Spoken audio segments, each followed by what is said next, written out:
원합니다. 이 시간에 또 주님 듣기 원합니다. 주님 말씀해 주시고 이 시간에 말씀 전하고 듣는 가운데 모든 해방 안에 어둠의 권세도 우리 안에 강박한 완악함과 하나님 대적하던 펴진 모든 이런 마음의 인간 웃긴 것들 예수님의 이름으로 파쇄로 떠나갈지어다. 성령님만 이곳에 환영을 초청을 모셔드리고 인정을 의지하오니 영광으로 임하시고 다스리시고 충만케 하시며 주의 나라에 임하주시고 뜻이 하늘에서 이루어진 것이 땅에서 이루어지며 주께서 예배하신 신령의 30배, 10배, 100배의 차원한 지음에 가득하게 계시는 주장하시고 있어주옵소서. 빛 가운데 예수님의 기름만 주님들 계시되고 드러나시고 나타나시고 원하고 예수님으로 영광 받으시고 찬양 받으시고 모든 영광 예수님으로 받으시옵소서. 높임 받으시옵소서. 감사합니다. 주님께만 영광 존귀 찬양 올려드리오니 주님으로 영광 받으시고 나타내시옵소서. 감사합니다. 예수님만 언제나 계시되기 원하오니 주님 역사해 주옵소서. 감사합니다. 모든 영광 주님께 올려드립니다. 감사합니다. 모든 것도 주님께만 감사 찬양 올려드립니다. 감사합니다. 모든 영광 주님께 올려드리며 우리 사랑하시는 예수님 이름으로 기도합니다. 아멘. 우리는 매번 이 새해라고 하면은 항상 새 것을 기대하지 않습니까? 근데 이제 이 새 것에 대한 기준이 성경에서 새 것을 얘기하는 거랑 세상에서 얘기하는 새 것에 대한 의미가 달라요. 그러니까 항상 새해를 맞이했을 때 사람들의 마음은, 크리스천들도 그래, 뭐냐면은 새 것을 기대할 때 그 새 것에 대한 기준이 뭐냐면 항상 소유에 있어요. 소유. 그래가지고 새로운 것이 생겼으면, 그러니까 새로운 것을 내가 맞이하고 그것을 갖고 싶은 거죠.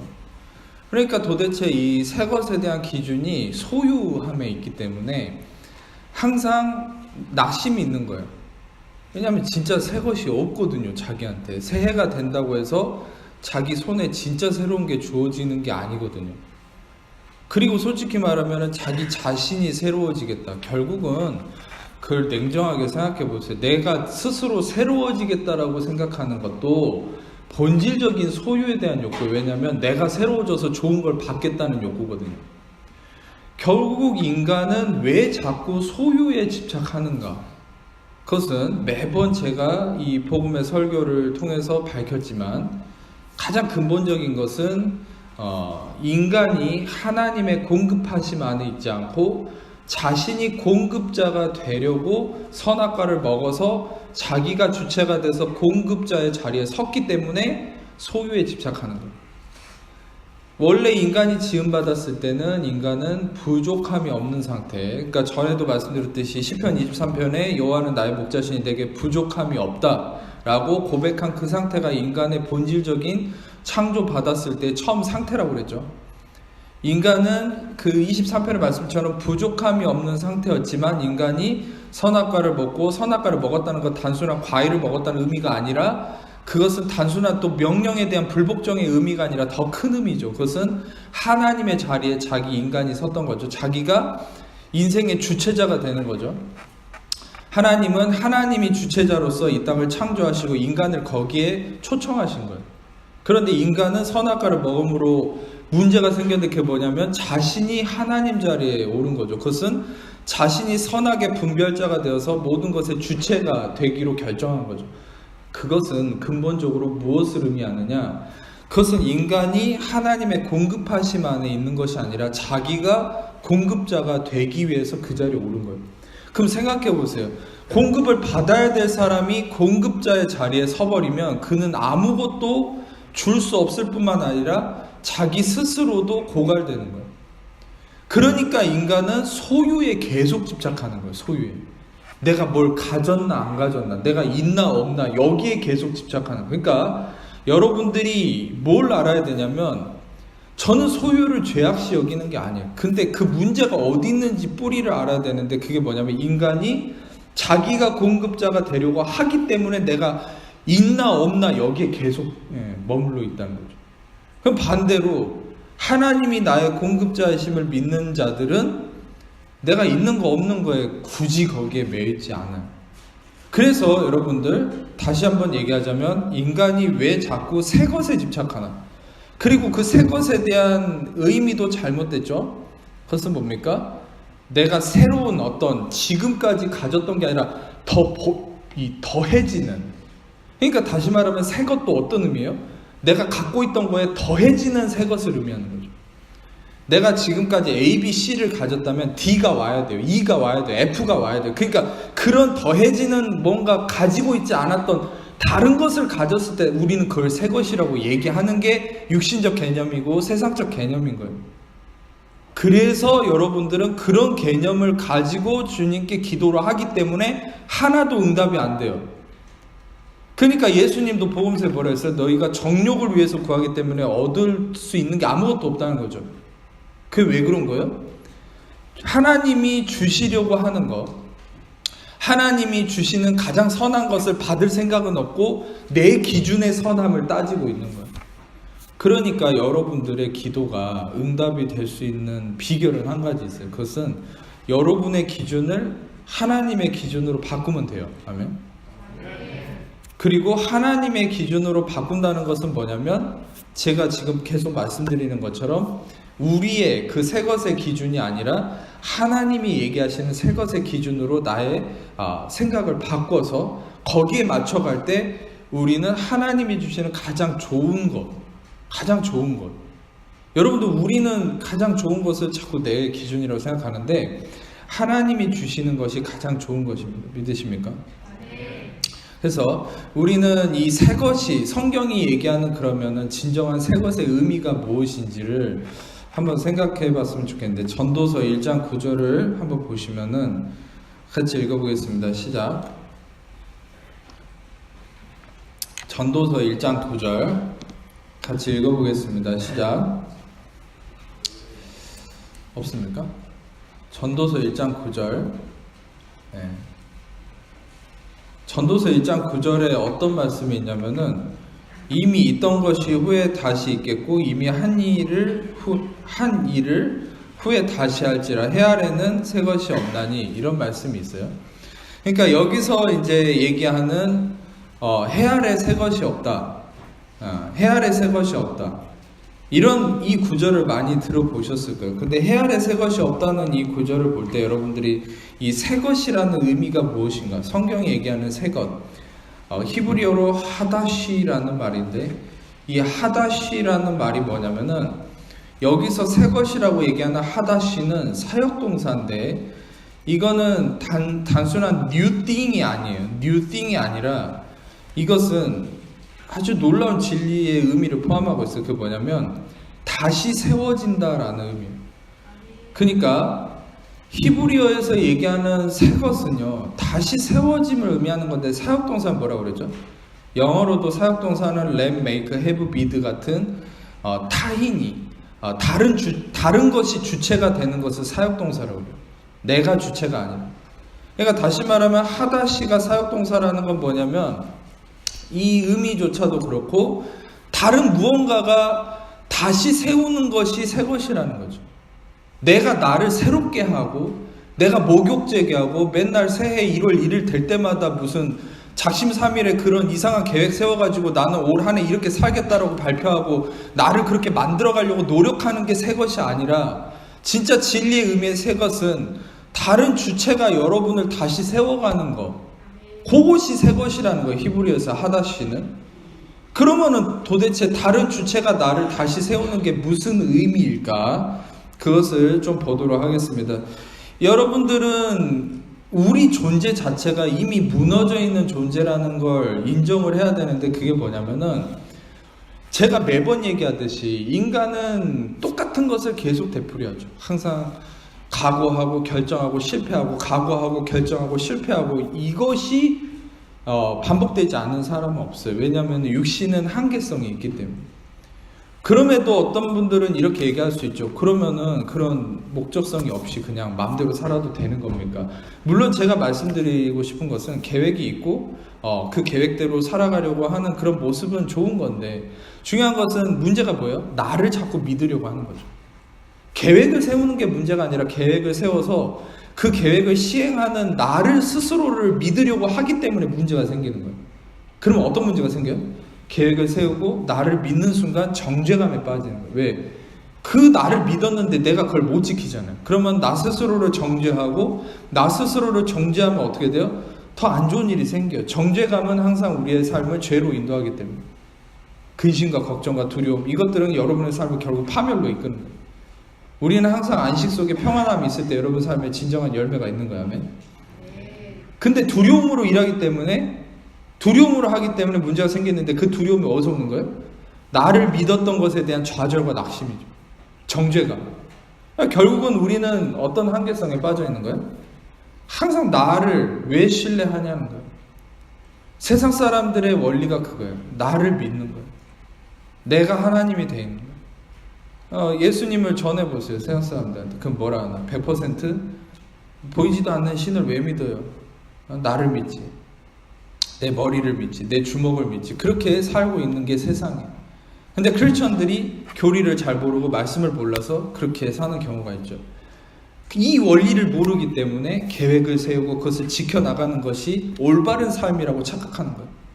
계획을 세우는 건 좋지만 그 계획을 이끌어 가시는 분이 하나님이라는 것을 믿고 그분께 올려드려야죠.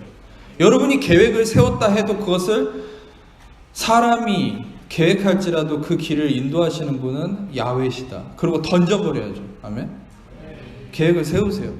그런데 그 계획을 내가 이룬다라고 작정할 게 아니라 그 계획을 하나님이 이끌어 가시도록 올려드리시고 그분만을 바라보고 하루하루 그분을 의지하면서 살아갈 때 저는 여러분이 세운 계획 이상의 놀라운 일이 이루어질 거라고 믿습니다.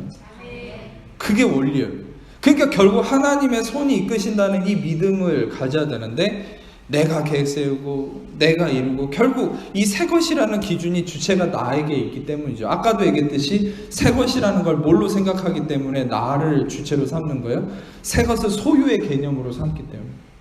근데 성경은 새 것을 소유의 개념이 아니라 누군가가 무너진 너를 다시 세우는 것이 새 것이라는 거예요. 근데 우리의 존재를 생각해 보세요. 결론적으로 얘기하면은 우리는 창세기에 이미 선악과로 인해서 인간은 저주받고 다 무너져 있었는데 예수 그리스도를 통해서 하나님이 다시 세우셨어요. 그래서 오늘 말씀 읽으면 고린도후서 5장 17절에 그런즉 그리스도 안에 있으면 새로운 피조물이라 이전 것은 지나갔으니 보라 새 것이 되었도다. 새 것이 되었다. 그 새 것, 그 새 것이야말로 진짜 real new thing인 거죠. 왜냐하면은 다시 세워졌기 때문에. 무너져 있던 것이 그리스도를 통해서 다시 세워졌기. 제가 멜 깁슨의 패션 오브 크라이스트에서 가장 아름답고 멋진 장면이 뭐라고 생각하냐면은 이 예수님이 채찍에 맞고 이제 다 찢겨 나가고 십자가를 지고 이렇게 골고다에 가실 때에 십자가가 무겁기 때문에 예수님이 자꾸 쓰러져요. 근데 마리아가 옆에 따라오면서 그 어머니가 그냥 너무 힘들면은 하지 않아도 된다.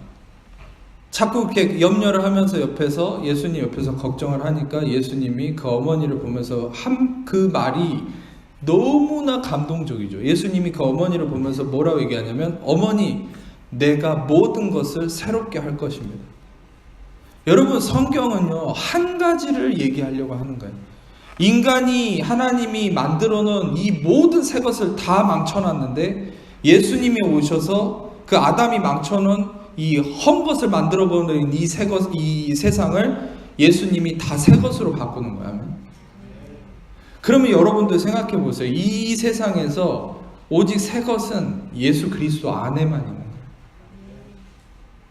여러분들은 다시 한번 얘기하지만 항상 우리는 저도 그랬어요. 항상 무슨 새해만 맞이하면 어떤 교회에서는 이벤트, 저도 그런 거 시도해 본 적이 있지만 이벤트 한다고 막 수건을 갖다 놓고 손을 막 닦질않나 이렇게 발을 닦아주질 않나 이러면서 이전 것은 다 던져버리고 이제 2010 몇 년도는 새롭게 맞이합시다 그러는데 손 닦고 발 닦는다고 새로워집니까? 마음은 여전히 안 닦여 있는데. 마음이 안 닦여 있다는 게 뭔지 아세요? 회개를 안 했다 이 말이 아니에요. 제 설교를 들은 사람들은 목사님이 그런 얘기 하지 않는다는 거 알죠? 회개를 안 했다 이런 의미가 아니라 마음을 안 닦았다는 건 이 마음의 개념이 안 바뀌어서 항상 세상적 개념으로 소유의 개념으로 내가 갖고 있지 않은 다른 것만 새 것으로 요구하고 하나님께 구하고 이게 있는데 뭐가 새로워져요? 손 닦고 발 닦는다고. 여러분 진짜 여러분이 새로워지려면요 새해 2019년도 되는 이 순간만 새로워지는 게 아니라 여러분 매 순간 새로워질 수 있어요. 아멘. 그게 뭐냐면 여러분이 매 순간 그리스도를 탈출하는 여러분 생각을 사로잡아서 다시금 그리스도께 복종시키면 여러분 새로워지는 거예요. 아멘? 왜냐하면 그리스도 안에서만 새 것이 되기 때문에. 여러분의 본질은 여러분이 택함 받은 자고 여러분이 죄사함에 예수님이 죄사함의 구주라고 믿으면 여러분의 본질은 이미 새 것이 됐어요. 그런데 우리는 자꾸 생각이 가출을 해요. 예수님의 품에서 자꾸 나를 헛 것으로 생각하게 만드는 거죠. 근데 그럴 때마다 우리는 어떻게 해야 됩니까?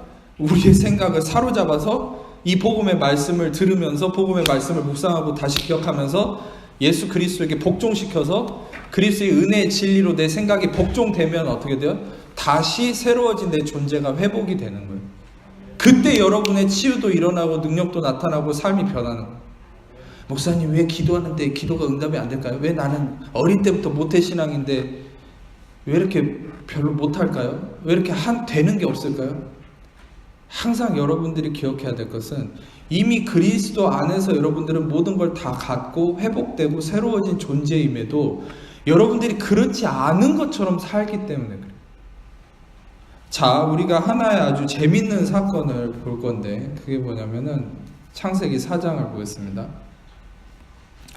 4장 1절을 보겠습니다. 시작.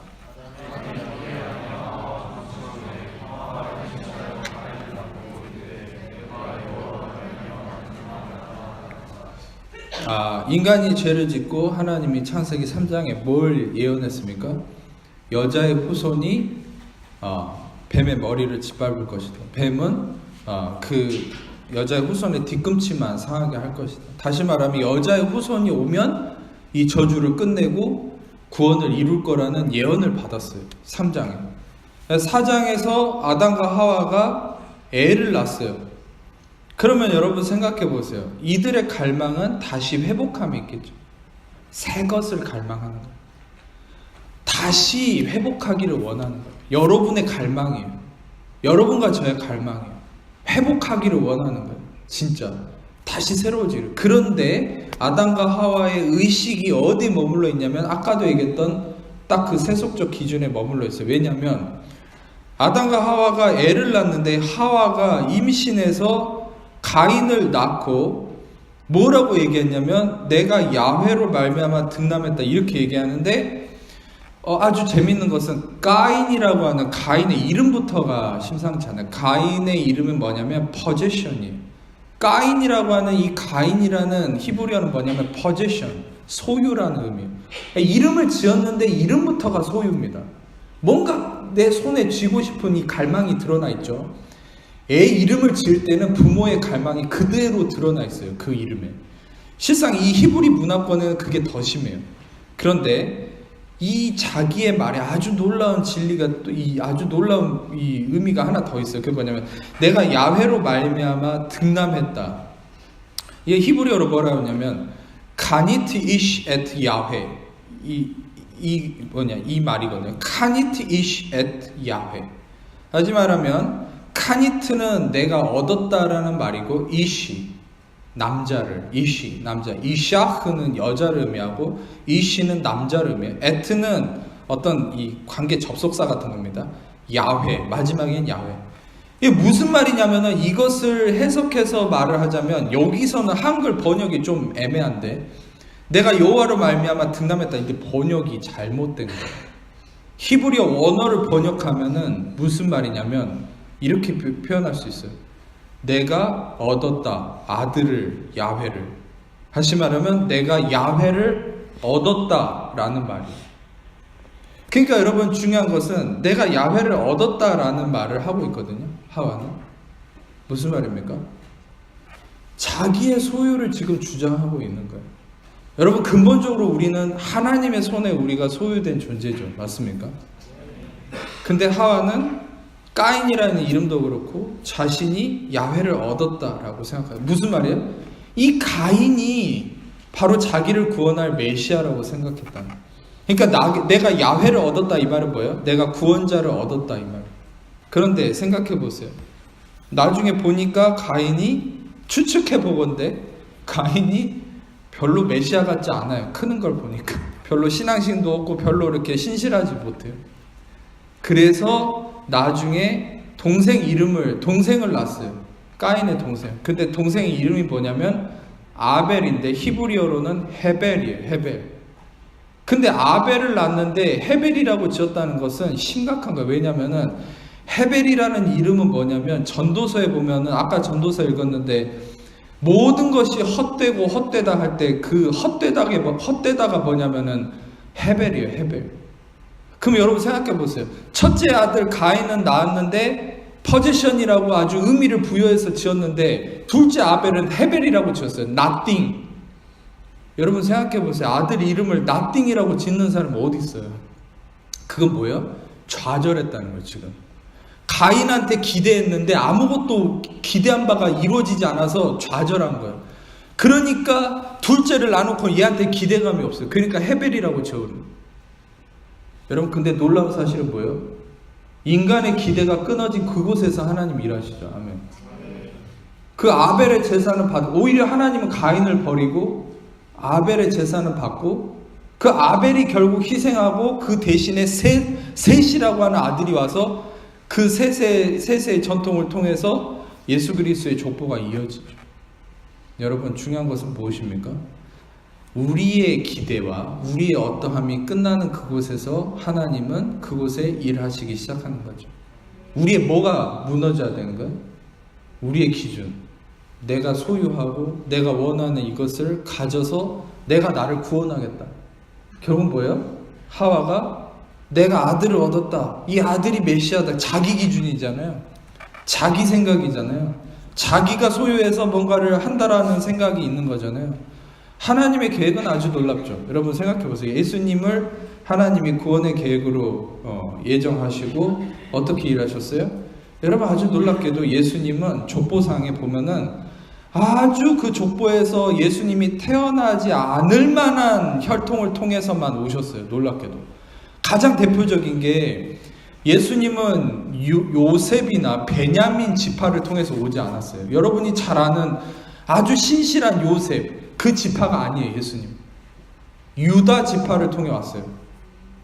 야곱의 아들 중에도 유다는 어떤 사람이냐면 나중에 며느리하고 성관계 해가지고 애를 낳아서 그 애의 혈통을 통해 온 게 예수님이에요. 이해가 되십니까? 그게 유대인의 왕으로서의 정통성을 주장하는 마태복음의 1장에 예수님의 족보가 나오는데 거기에서 다말이라는 이 유다의 며느리가 등장하죠. 아주 놀랍죠. 어떻게 그런 수치스러운 일이 드러나 있는지. 예수님은 인간의 가능성을 다 피해가는 거예요. 인간이 요 가능성을 통해서 구원이 임할 거다. 그걸 다 무시해버려요. 하나님은. 오히려 아무런 가능성이 없고 아무런 인정받지 못할 모두가 손가락질하는 그곳에 하나님 일하기 시작하는 거예요. 전에도 나눴듯이 여러분들의 삶에 왜 희망이 있냐면 오히려 우리는 내세울 것보다 내세우지 못할 게 더 많으니까.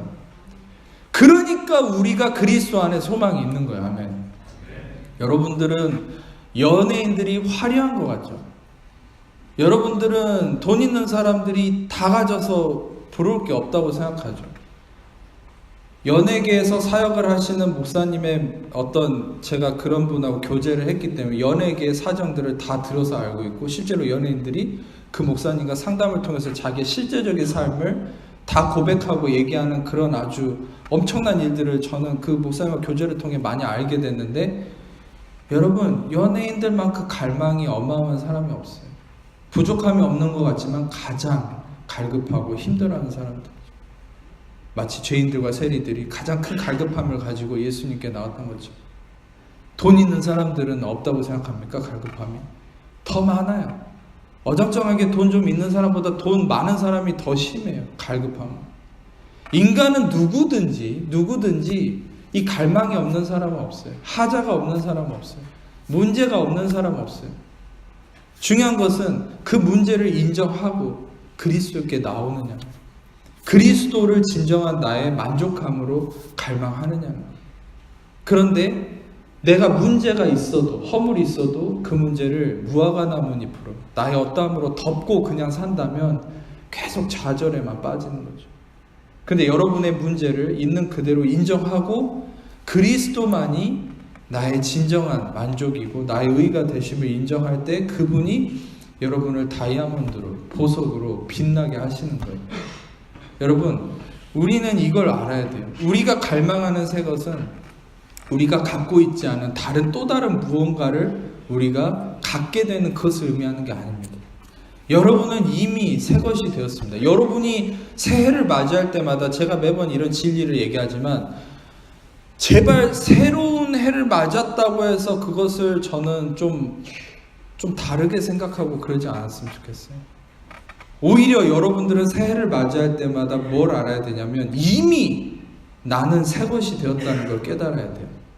이미 여러분들은 이미 하나님께서 2019년도 다가오는 2019년도에 이루어질 가장 좋은 것을 이미 여러분 안에 그리스도를 통해서 주셨다는 것을 깨달아야 돼요.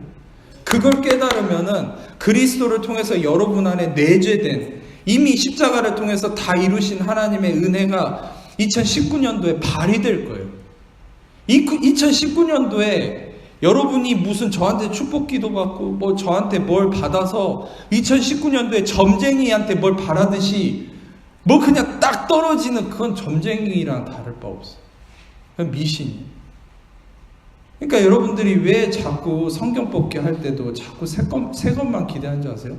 이따 말씀 카드 뽑기 할 텐데 제발 그 말씀 카드 뽑아가지고 별거 없어요. 이미 설교 말씀 2018년도 제가 여기 1년 반 있었는데 180편이 넘어가요, 설교가.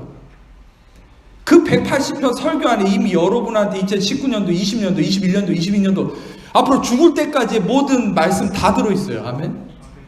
뭘 그냥 새거 뽑아가지고 거기서 뭘 점쟁이한테 뭐 이번 한 해는 뭐가 일어날까요? 그런 거 기대하듯이 제발 그런 식으로 뽑지 마세요. 네? 아무것도 없어요. 아무것도. 왜 아무것도 없다고 했는지 아세요?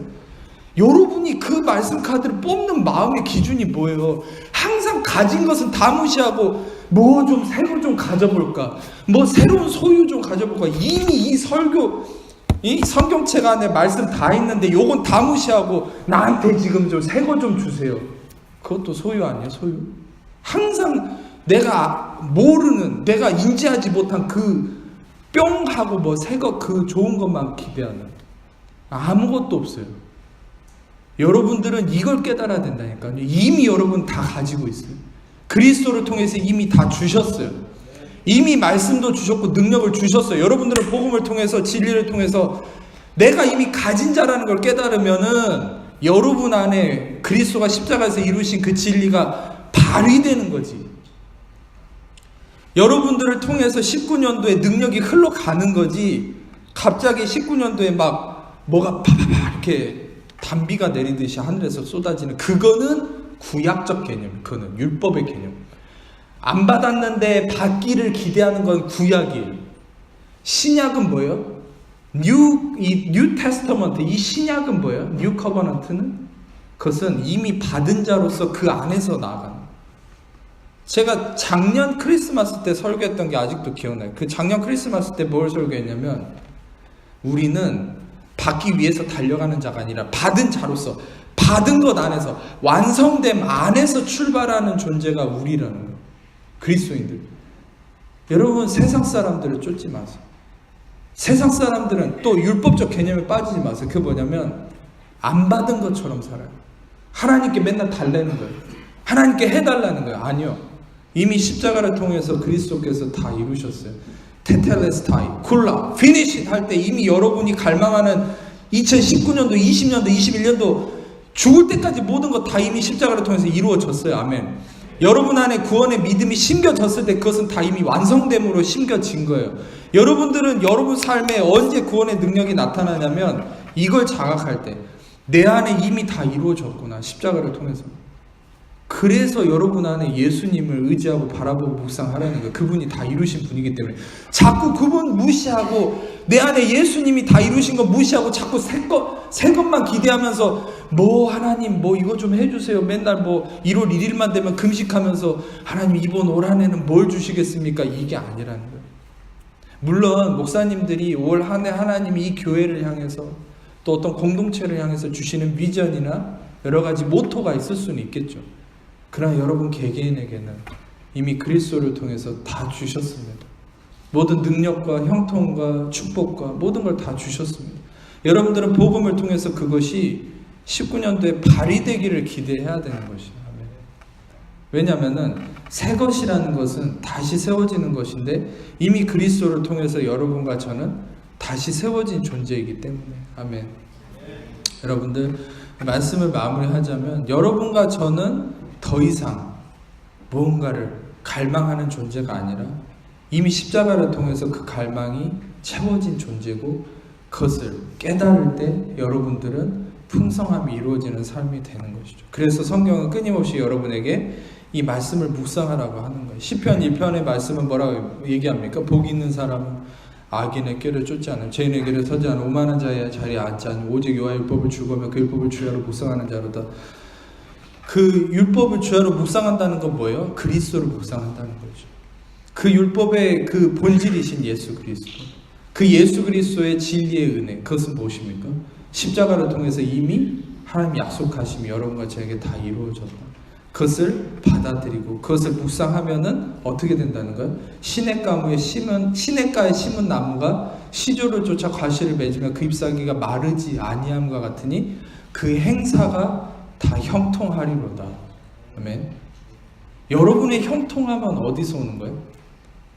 하나님께 뭔가를 열심히 해드려서 하나님이 그 순간 짠 하고 능력을 행해서 형통해지는 게 아니라 이미 십자가를 통해서 이루어진 말씀을, 이 복음의 진리를 계속 듣고 묵상하고, 왜 묵상하라는 거예요? 반복해서 이미 여러분 안에 다 이루어졌으니까.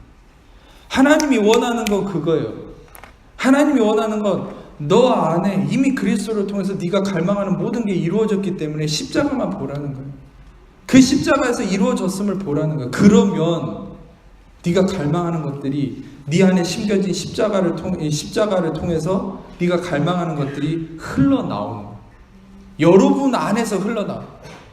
여러분, 우리는 굉장한 놀라운 역설적 이 본질적 진리 안에 있어요. 그게 뭐냐면 우리가 in Christ, 그리스도 안에 있지만 또 그리스도가 내 안에 있고 그리스도와 연합된 존재다라고 해요. 우리는 그리스도와 연합된 존재입니다. 여러분들 안에는 그리스도가 있고 여러분이 그리스도 안에 있어요. 여러분들은 어떤 상황에서도 새 것을 요구하는 사람들이 아니에요. 그것을 소유하기 위해서 갈망하는 사람들이 아니에요. 여러분 안에 이미 새 것이 있어요. 가장 새 것의 본질은 뭐예요? 예수 그리스도. 예수 그리스도. 여러분들이, 저는 이렇게만 생각이 바뀌어도 당장 내일부터 기적이 있을 거라고 저는 선포하고 예언하는데, 그게 뭐냐면 기존에 생각했던 새 것에 대한 개념을 2019년도가 됐으니까 나는 새로운 것이 생겼으면 좋겠다, 이 마음을 어떻게 바꿨으면 좋겠냐면, 내 안에 이미 온전한 새 것이 되신 예수 그리스도, 그 예수 그리스도가 진정한 나의 새 것, 새의 본질, 가장 놀라운 본질적인 나의 모든 것이라는 걸 깨달을 때 여러분들은 당장 내일부터 하나님의 능력이 여러분 삶에 흘러나올 수 있어요. 아멘. 여러분들이 그런 말씀을 통해서 진정한 그리스도를 통한 새로운 나를 맞이했으면 좋겠습니다. 제가 오늘은 말씀을 가지고 잠깐 축복하는 기도를 할 텐데, 여러분들이 치유기도 할 때처럼 여러분 자신에게 가슴에 손을 얹겠지만, 먼저는 여러분 자신에게 한번 손을 얹겠습니다. 그리고 제가 여러분을 축복하는 기도를 먼저 하겠습니다. 먼저 여러분을 축복하는 기도를 하겠습니다. 여러분 자신에게 손을 얹고 이것을 믿음으로 아멘으로 받으셨으면 좋겠어요. 여호와는 너에게 복을 주시고 너를 지키시기를 원하며 여호와는 그의 얼굴을 너에게 비추사 은혜 베푸시기를 원하며 여호와는 그 얼굴을 너에게 향하여 드사 평강 주시기를 원하노라. 아멘. 그리고 이 옆에 있는 사람 손을 한번 잡으세요. 그리고 가장이 되신 분들은 자녀들에게 손을 얹으시고, 가장으로서의 축복이 있습니다. 그래서 또 여의치 않는 분들은 그냥 손만 같이 잡으셔도 돼요. 서로에게 축복이 흘러가기를 원하는 마음으로 옆 사람 손을 잡으시고, 또 가정이 되신 분들은 그 자녀들에게 머리에 안수하듯이 손을 얹으시고, 제가 여러분들에게 이 말씀의 진리를 선포할 때 여러분들이 아멘으로 받으시면은 그것이 서로에게 흘러갈 것입니다. 제가 선포하겠습니다. 믿음으로 듣고 아멘으로 받으세요. 성읍에서도 여러분들은 복을 받고 들에서도 복을 받을 것이고, 내 몸의 자녀와 내 토지의 소산과 내 짐승의 새끼와 소와 양의 새끼가 복을 받을 것이고, 내 광주리와 떡 반죽 그릇이 복을 받을 것이고, 네가 들어와도 복을 받고 나가도 복을 받을 것이라. 야훼께서 너를 대적하기 위해 일어난 적군들을 네 앞에서 패하게 하시리라. 그들이 한 길로 너를 치러 들어왔으나 내 앞에서 7길로 도망하리라. 여호와께서 명령하사 내 창구와 내 손으로 하는 모든 일에 복을 내리시고, 내 하나님 야훼께서 내게 주시는 땅에서 내게 복을 주실 것이며, 여호와께서 내게 맹세하신 대로 너를 세워 자기의 성민이 되게 하시리니, 이는 내가 내 하나님 여호와의 명령을 지켜 그 길로 행할 것임이니라.